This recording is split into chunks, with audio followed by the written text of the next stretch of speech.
I think what we have to understand, जो हमारे को भी ऐसा बोला गया था कि भाई फीलिंग्स ऐसी सुनने में आई हैं और लोगों ने भी कहा है कि नहीं नहीं और थोड़ा करना चाहिए था, बहुत जल्दी हमने रोक दी लड़ाई, वो बैकफुट में थे नो डाउट।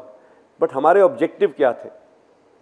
हमारा ऑब्जेक्टिव एंटी टेररिज्म था, उनको स्ट्राइक करना था, वो हम कर चुके थे। अगर हमारे ऑब्जेक्टिव्स मीट हो चुके हैं, उसके बाद why should we not terminate a conflict, why should we carry on? क्योंकि कोई भी कॉन्फ्लिक्ट है उसके बहुत सारा प्राइस होता है जो हमें पे करना पड़ेगा। It will affect our economy, it will affect the general progress of the country. So I think this is what the world is forgetting. This is where I think world has to learn a lesson from India, how to start and terminate a conflict at the earliest possible opportunity. इस conflict termination, ये मैंने I think Bangalore में भी ये बात कही थी कि आप देखिए दोनों जो मेन लड़ाइयाँ चल रही हैं आजकल, whether it is Russia Ukraine या फिर वो इजराइल वाली लड़ाई जो चल रही है, वो चली जा रही है, सालों साल बीत गए हैं, क्योंकि कोई कॉन्फ्लिक्ट टर्मिनेशन के बारे में नहीं सोच रहा है कि हमें एक बंद भी करना है।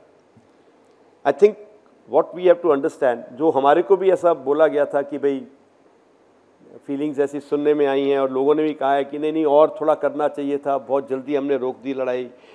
यस, वो बैकफुट में थे नो डाउट। बट हमारे ऑब्जेक्टिव क्या थे?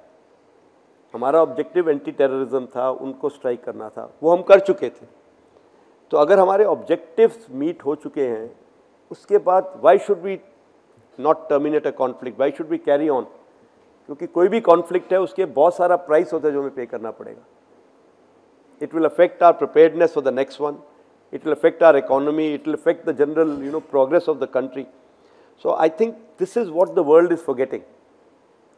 उनको यही नहीं पता कि हमारा टारगेट क्या था जब हमने लड़ाई शुरू करी थी। अब वो गोल पोस्ट उनका शिफ्ट होता जा रहा है, egos are coming in between, and this is where I think world has to learn a lesson from India, how to start and terminate a conflict at the earliest possible opportunity.